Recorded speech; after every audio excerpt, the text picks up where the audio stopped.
When you ask yourself to think about what it is you're going to do and design when you're using pencil and paper, and you think about it and you draw it, and then you put another piece of tracing paper over the first transparent paper, and you draw it again, and then again, and then again. The computer doesn't do that. It's not what interests the computer. The computer knows how to make precision. Architecture isn't about precision. Architecture is about the humanity that we all enjoy it for.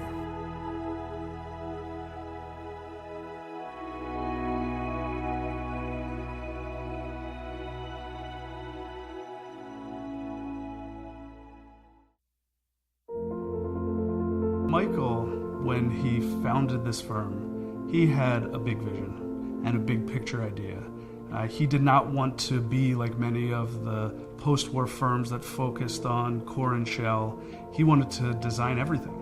He wanted to design the building, the interiors, the objects in the building, the graphics. And I think he realized early on to achieve that and to have a really global impact, he needed to build a team that could help him achieve that. Not only did many of the people in the firm study with Michael, but then have worked here for a long time and have been able to take Michael's vision, develop it with him, take his philosophy and grow it. Michael is a veritable encyclopedia of design. I mean, he is constantly sketching.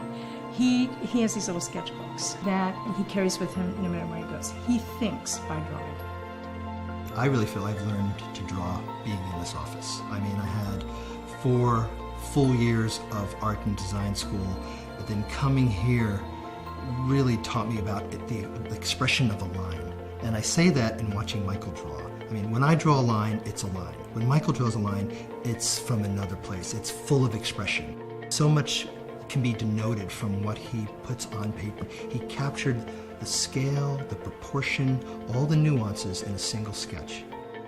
Here's an individual who for 50 years has had his firm anchored in Princeton, and he's had a profound effect on the design world, but also the world in general in terms of his vision, which is very comprehensive. He touches on so many ideas that affect our lives and hopefully for the better and move us forward in terms of how we perceive and use everything from an egg timer to a toaster, and also the buildings that we experience both locally, nationally, and internationally.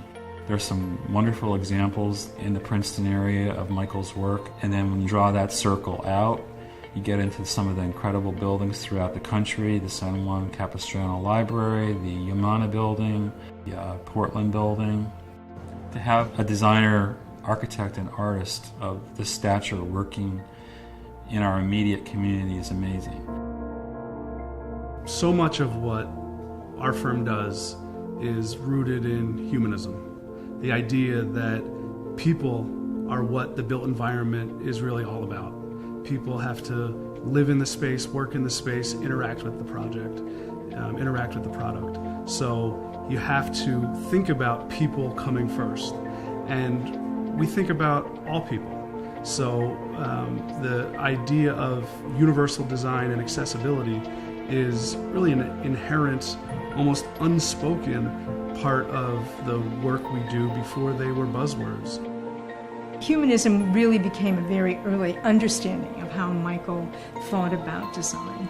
And then, of course, applying humanism to every scale, from how you hold something in your hand to how you experience a 80-story office tower.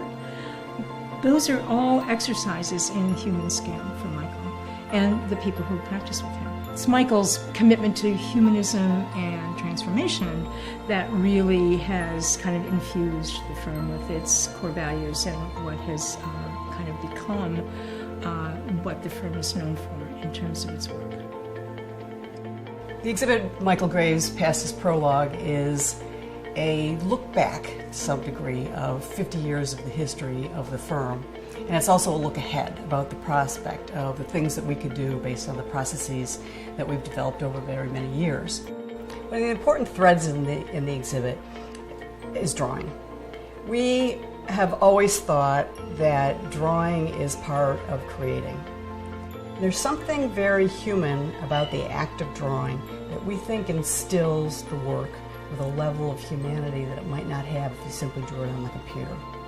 You're always thinking through, in your own imagination, how things are going to look at the end, how they're going to be experienced, how somebody's going to build it, how they're going to use it.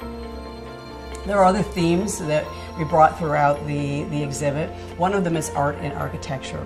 And the art for us is not something that's applied. It's part of the narrative of the building or the object.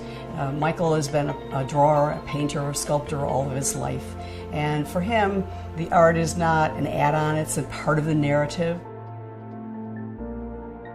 In 2003, tragedy hit. Michael became paralyzed overnight. And it came out at the end of the decade with Michael realizing that he had something unique, a perspective as an architect and a designer, as a patient.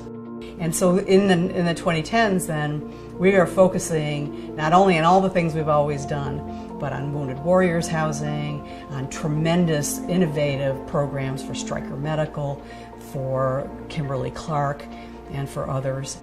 So our timeline for us is just a trajectory. It's the history from middle 60s to the middle 2010s and beyond. Michael has an amazing gift for whimsy. I mean, without being jokey and without it being kitschy, the things that he applies to his design ideas are truly whimsical in the best sense of the word. Something I heard that was actually from the graphic designer Milton Glaser, where he said, there's 3 ways for people to respond to design. It's yes, no, or wow. And within this office, we always strive for wow. What grounds for sculpture will mean to me is to sort of, I suppose, reintroduce myself to some old friends. And those friends don't have 2 legs. They're all the things that we have made and haven't seen for 50 years. There'll be a lot of things that bring a very big grin to my face.